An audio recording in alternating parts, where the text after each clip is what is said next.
Hello, welcome back to another SwingU live episode. I'm your host, Josh Kelly. We're doing these every single week. So happy you can join us this week. We're going to have some fun tonight. And tonight's topic, we're going to talk about how to eliminate or minimize blow-up holes, okay? Because I probably shouldn't say eliminate, because no matter how much we work on our game, we're going to have a blow-up hole here or there. But we can't have these every round, okay? We can't have these destroying our scorecard. How many times have you heard yourself say, I had a great round today. If it wasn't for this hole or that hole, I would have shot my best score. If it wasn't for that, triple bogey here or that quadruple bogey there, I would have shot my best score. Because it happens to so many amateur golfers. They say that scratch golfers, there's the statistic that just came out, that scratch golfers only make about 2 birdies per round. Okay, so what they're doing better than most other golfers, higher handicaps, is not really making a ton of birdies, but it's really about eliminating the big holes, making bogey at worst, or making double bogey at absolute worst, okay?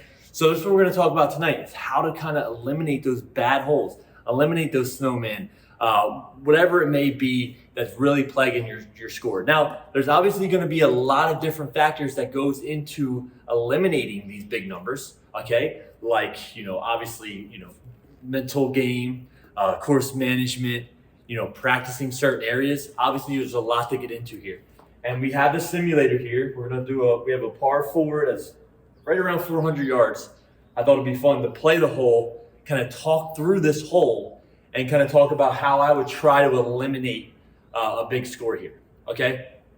Because let's talk about first, most of you out there probably have a goal in mind that you want to shoot. Probably have a number that you want to break, whether you want to break 100 for the first time, 90 for the first time, 80 for the first time, or 70 for the first time. No matter what it is, I'm hoping to try to help you guys get there tonight, kind of by talking about how to eliminate these big numbers. Because I'm sure if you have a goal in mind, you played a round recently where you had a good enough round, but there was 1 or 2 holes that you blew up that really, really hurt your score. Now, it's important to understand when we're playing golf, we're playing for a score, we're playing to beat our personal best. Every single shot counts as one shot, okay? Every single shot counts as the same. So whether we're putting for birdie or we're putting for quadruple bogey, that still counts as one shot. And why I say that is because most of the time on these blow-up holes, people are having a bad hole, so they lose focus. They feel like they don't care. Oh, whatever, I'm putting for double bogey, so it doesn't matter. I have a 6-footer for double bogey. I don't care. I'm not even going to read it or anything. I don't care if I miss it. Well, guess what? That double bogey putt counts the same as your birdie putt next hole at the end of your round. Okay, so that's the first point that I wanted to bring up. Every single shot requires focus. Okay, we need to make sure we're treating each shot like it was a birdie shot or an eagle putt or whatever it may be. Each approach shot, whether you're hitting your 4th shot into the green or your 2nd shot into the green, they need to be approached the same way, okay? With the same amount of focus and the same amount of effort to try to put forth a good shot. I think that's a really, really crucial mistake that most people make. They lose focus just because they're having a bad hole and not understanding that every stroke counts the same and they have to try to save as many strokes as they possibly can. Okay, so that's point number 1. I think that's absolutely huge, okay? Because so many times we'll get out of position on a hole, whether we hit the ball to the right or we have to punch out or whatever it may be, and we feel like we have to make up for that shot. Okay, I had a bad shot, I had to punch out, now I'm hitting my 3rd shot, now I really have to fire at this pin because I need to get it, stick it close and try to save my par. Okay, I'm firing at a tricky pin that might get me in more trouble. Would I typically fire at this pin if I was hitting my 2nd shot into this green, or would I shoot to the center of the green and try to make maybe a 25-foot putt for birdie and settle with my par? Okay, if we're punching out there and we're hitting our 3rd shot into the par 4, why are we getting aggressive? Why are we doing something different than we typically would do that may get us in more trouble? Okay, and that's where these blow-up holes come from. It comes from compounding your mistakes. It comes from making one mistake and then making another, and another. Okay, that's the issue. When you make one mistake, it happens. Every single golfer does it. I don't care if you're on the PGA Tour, LPGA Tour, it doesn't matter who you are. You're going to play around the golf. You're going to hit a bad shot. You're going to make a mistake. How are we going to make up for that? How are we going to minimize the damage and not compound these mistakes? Okay, I was watching a tournament a couple weeks ago. I forget what tournament it was, but it came down to the wire. Cameron Smith, last hole, needed to make par to get in the playoff, birdie to win the tournament. Hits his drive right, and he's in the trees. And instead of punching out to 100 yards, which he has an unbelievable wedge game, he tried to go up through the trees, through this tiny little gap. He hit the shot, it hit the tree, went out of bounds. Okay, it cost him the tournament. He lost the tournament because of it. He dropped another golf ball. Now, he didn't try to go through that tree again. What he did then was punch out. He punched out into the fairway and hit a wedge shot close and got it up and down for a double bogey. Okay, he's probably kicking himself. It was the last hole. He's probably kicking himself that he didn't do that originally, because if he punched out, got it up and down for par, he would have been in a playoff. He went for the risky shot. But what I thought was interesting was after he hit that shot and it went out of bounds, he didn't try it again because he knew it wasn't smart. Okay, so he knew if he tried it again, he might be bringing quadruple bogey into the play. He might be bringing 8, 9, 10 into play. And PGA Tour players have done this. I mean, we've seen Kevin Na make like a 14 on a hole, okay? So they're not exempt from making these big numbers. But he knew that it wasn't a smart decision, and he took his medicine after that, obviously. Punched out, made 6, didn't win the tournament, but still placed top 10. If he kept trying to go for that miracle shot, the 10 cup shot, he would have fell out of the top 10. So I say all that to kind of just let you guys know that you have to be in the right frame of mind. You have to think your way around the golf course. You have to be smart. Now, we did an episode on covering, course management, and we're not just talking about course management tonight. A lot goes into this because most of the time when these blow up holes happen, it typically will happen because of the result of tee shots, especially the driver. Maybe you're topping one into the water or hitting one out of bounds, hitting one into trouble, and around the green. Maybe you're blading your chips, 3 or 4 putting on the green. That's making it worse. So the tee shot and the short game really has a lot to do with these blow balls. So if you're somebody who really, really wants to try to eliminate blow up holes, you could work on your short game as much as you possibly can. The better your short game is, the more of a chance you have at eliminating those bad holes, getting up and down for par, and saving yourself and getting yourself out of tricky situations. Okay? So I always preach to work on the short game as much as you possibly can. Obviously, you can have that to fall back on. And for me, my short game is the strongest area of my game.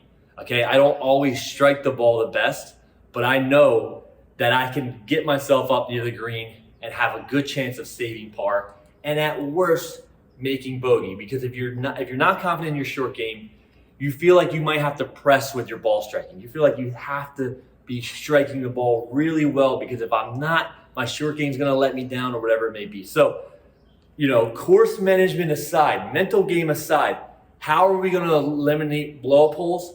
That's by having a really, really good and trusty short game. Spending the time working on it, okay? You can talk to anyone. There's multiple ways of getting it done around the green. Really, if you get out there and practice enough, you're going to learn enough. We obviously have covered short game, and we will cover it more in the future. But the biggest part about short game is getting out there and working on it for hours a week, developing that feel, okay? Developing different shots that you can go to. Now, the next thing is off the tee. Obviously, we can talk about club selection and making the smart decision on certain holes. But again, if you want to eliminate blow-up holes, you have to develop a shot that you could trust off the tee. A shot with your driver that's a fairway finder on those really tight holes. You need to be able to get to the point where you're hitting about 50% of your fairways. 50 or 60% would be awesome. That would be huge for helping you eliminate those blow-up holes. So take a look at your stats, take a look at your strokes gained on the SwingU app, and see where you line up and see how much work you need done there. We will talk more about the technical side, and we have covered a few episodes on hitting the driver. So if you want to check those out, go back and check those out as well. So let's play a hole here. Let's play a little par 4 here, and I want to kind of talk through what I'm thinking on this hole. We have a 400-yard hole here at Torrey Pines, the South course. Okay, tough little par 4 here, a little bit tight. We got trees down the right side, and on the left side, it falls off into a canyon, so we have a hazard to the left here. So a tough tee shot. Now let's look at this yardage. So 397-yard par 4. So for me, I really only need to hit a 250-yard shot here to have 150 yards into the green. So driver for me, especially if I'm not hitting it well, if I'm hitting the driver well and I'm confident I'm going to hit it here, but driver may not be the choice for me here because it's 400 yards. And some of you out there, I hit my driver right around 300 yards. Some of you out there don't love a 100-yard shot. You like the 150-yard shot even better. So first step here to eliminating a big number is getting up to the tee box, taking a look at how far it is, figuring out how much you want in, how confident you are with your driver as opposed to maybe your 3-wood or your hybrid, a 4-iron, 2-iron, or whatever it may be. But for this sake tonight, since we are doing blow-up holes, I'm going to hit the driver. And what I'm going to try to do is hit a bad drive. Okay, I'm going to try to hit this way right, okay, into the trees and see what happens here. Just for some trial and error, let's try to miss one pretty far right here. Now, when I say I try to miss one pretty far right, I might hit it right down the middle. We'll see what happens. All right, try to hit a big banana cut. All right. I just hit a pretty big banana cut way right into the trees. Okay, I don't know how this is going to end up. I'm just trying to get ourselves into some situation here where we can try to figure out what we want to do to try to eliminate a bad hole. All right, so we got ourselves so far right that we're actually not too bad. Okay, we have an opportunity to go over trees. We have 145 yards left into this green. Okay. So for me here, I was really hoping to get in a worse situation, but it's okay. We have an opportunity to go over these trees, because our normal shot here with a pitching wedge from 145 is going to go over these trees here. But if I had tree trouble to where I was in the position to where I didn't know if I could quite get over the trees, or maybe I could get over the trees if I hit a great shot, or should I just punch out and be smart? So what rule I like to go by is a 70-30 rule here when I'm trying to hit a recovery shot. If I want to try to get aggressive, I have to ask myself, if I had 10 balls here, would I be able to hit 70 of these shots correctly? 7 of these 10 shots, would I be able to get these where I want to hit the shot? If the answer to that question is no, then you need to find a shot that you're able to hit 7 out of 10 times. Now, some of you out there might be saying, Josh, I can't hit a 150-yard shot from the fairway 7 out of 10 times. But the 70-30 rule just applies to getting yourself into more trouble. I'm not talking about typical shots from the fairway. I'm talking about shots that 30% of the time are going to get you in a lot more trouble, that are going to add strokes here. All right, so we have a couple of holes here. So why don't we go ahead and hit this shot here. Okay, we have 145 yards to a back pen location. The one thing I will talk about here, and we kind of talked about this in our course management, is, with a back hole location, we never want to go long, okay? So we have 145 yards. That doesn't mean I want to pick a club that lands 145, especially out of the rough where it's going to run. I might be looking at a 135 number that's going to hit the green, especially out of the rough, and run a little bit. Some people out there will look at their SwingU app, they'll look at where the pin is, and they'll go right to the pin, or they'll shoot it with their rangefinder, and they go right to the pin without knowing where it is, okay? A back pin here, I want to err on the side of caution and being a little bit short. Okay, 145, let's spot the pin here. So I got an aiming point, okay? Again, I have a clear shot here, okay? So I'm not really too concerned about a blow-up hole here. I'm assuming I have a good lie in the rough here. The simulator, you're always going to go live. All right. Again, we have 145 pen, but I'm looking at like a 135 number.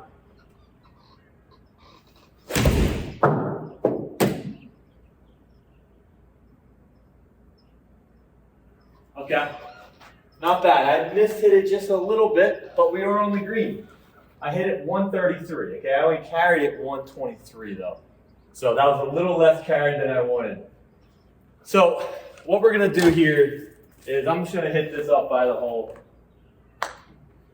Okay, we're gonna go on to the next, we can go to the next hole. I'm trying to get to the position where we can get somewhat of a position where we can have ourselves the opportunity to think our way around the hole, okay? And not get too concerned about, trying to hit the miracle shot. Let's see if we can hit the next hole here. Next hole. Yes.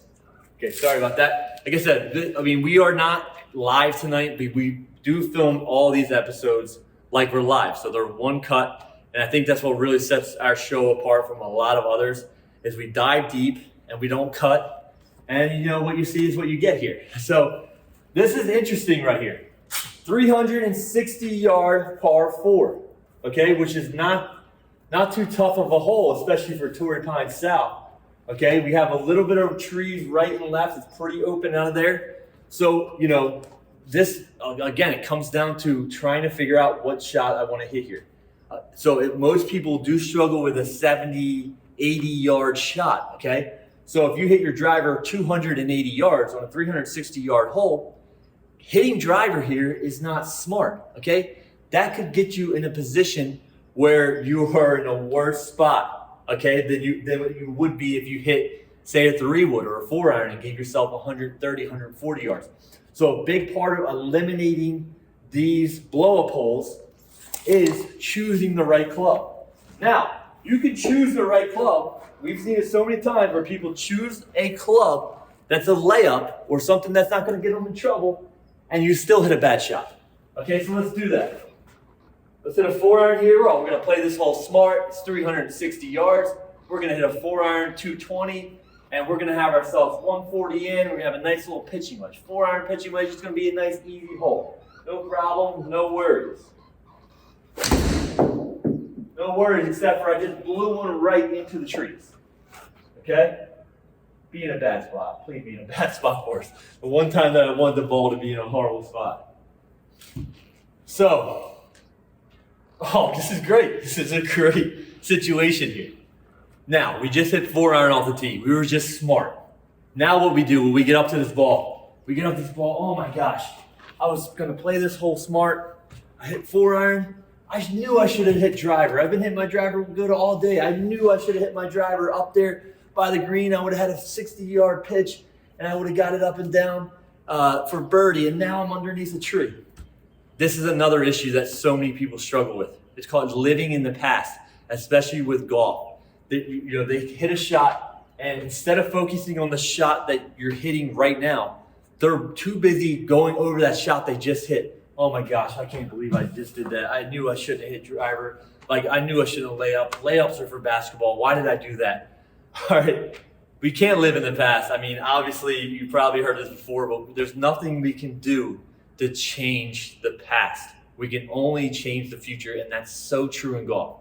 Okay, you made the decision to lay up. It was the right decision. You put a bad swing on it, okay? And guess what happened? It's in a bad spot. Now what are we going to do about it? What are we going to do from this spot behind this tree that's going to eliminate a blow-up hole? Now, I could be thinking, all right, I only have 168 yards. I do see a little gap there. If I hit a little low stinger cutter perfectly and run it up to the green, I might be able to make birdie and definitely stay par. But, again, it goes back to that. Are we going to be able to hit this 7 out of 10 times? And the answer for most of you out there is probably no. Okay, the answer for me is no.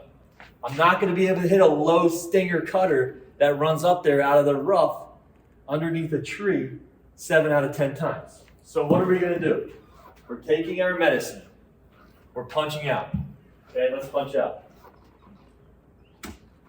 Now, in the simulator, it can be a little difficult because you don't know how the tree's going to react, but we're going to hope for the best. Okay, yeah, and we're out into the fairway. Great. That's awesome. Now, it goes back to what we talked about before. Okay? We're back into the fairway. We have 141 yards. Now we're thinking to ourselves, man, this is where I should have been on my drive. I should be hitting, my second shot from here, not my third shot. This is a joke. All right? Instead of thinking that, think, again, we are talking about changing the future, not the past here. The good news is we have a wedge in our hand and we still have a chance of getting up and down. But what we need to do here from 141 is hit the green. We can't afford to miss the green here, okay? So we have to relying on trying to hit the center of this green here, give ourselves a putt at par, and at worst, walk out of here with a bogey. And a bogey isn't too bad after you hit a horrible shot, okay? So we still have a chance. But what I don't want you to do here from the fairway is try to press and make up for that shot. I've seen a lot of people. I live right next to Atlantic City. Okay, we're at Atlantic City Country Club right now. You go out to the casinos with your buddies and they walk up to you and they're like, I'm hitting the ATM machine. I'm down 200. I got to get my money back. You're not going to get your money back. What you're going to do is you're going to lose the money that you're taking out of the machine because you have a mindset of trying to get that money back. And that's not good. You start pressing more at the casino, you start losing more. All right? So I was hoping that's a good analogy, but it kind of equates to golf here. Don't worry about getting that stroke back. Every stroke is the same. So play this shot like you typically would play it if you were hitting your second shot into this green. Okay, 141, pitching wedge in hand. Pin is a little bit back, so we need to make sure we don't hit this more than 141. Okay, that's the goal. I might have to sit. Sit a little bit. Okay, we hit that a little bit more than 141. Okay, we carried it 143. That kind of goes against what I said. Okay, it jumped a little bit, but we are on the green, and we do have a putt. Okay, we got our putt at par here. Why don't we hit it? Why don't we hit a putt here? I'm gonna leave the glove on. Don't feel like taking it off. Let's see if we can hit a putt and see what happens.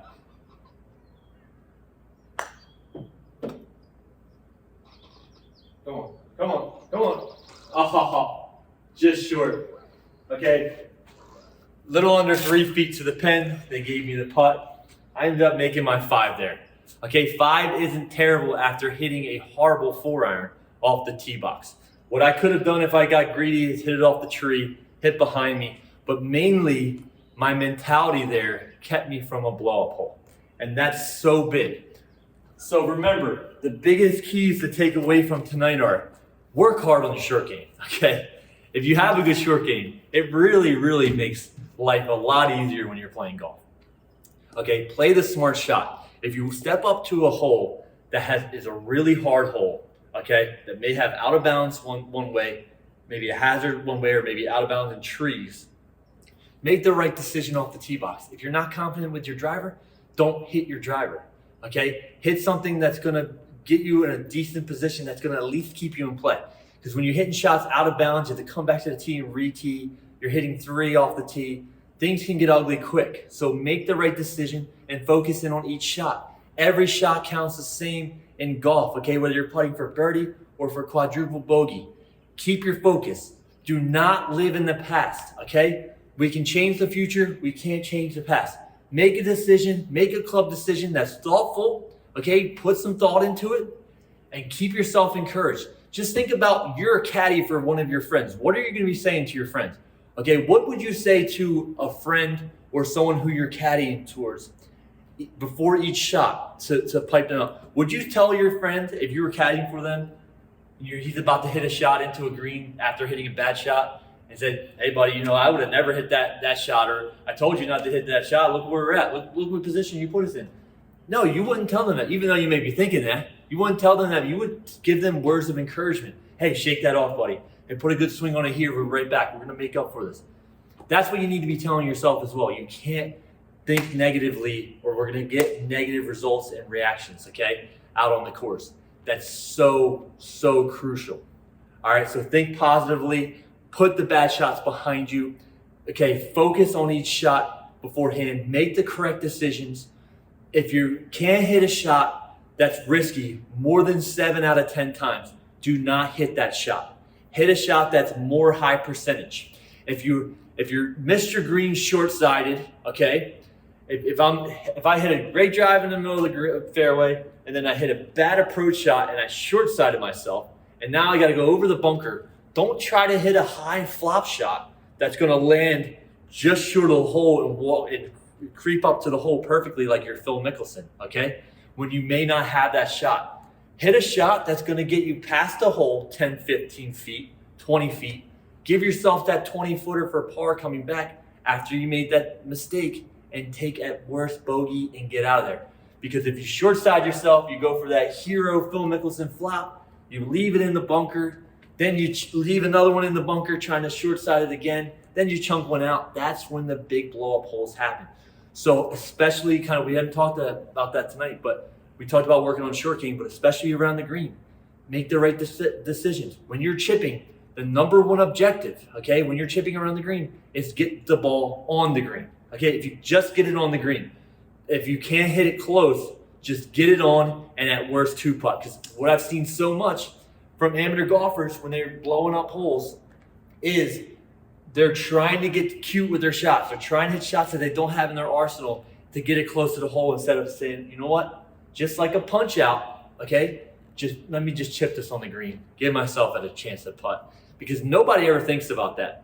You know, a lot of people talk about hitting a punch out shot after a bad drive, but they don't talk about hitting a punch onto the green, or I don't even know what you would call it, if you hit a bad approach shot that left you in a bad position, okay? So think smart. Think of the shot that's going to give you a chance, maybe of a longer par putt than you'd like, but a putt that's going to give you at worst bogey, okay? So there it is, guys. I hope this helped you tonight. I really hope that we kind of talked about a little bit of the mental game, a little bit of what to work on, how to think, you know, over your way around the course, and how to eliminate those blow-up holes.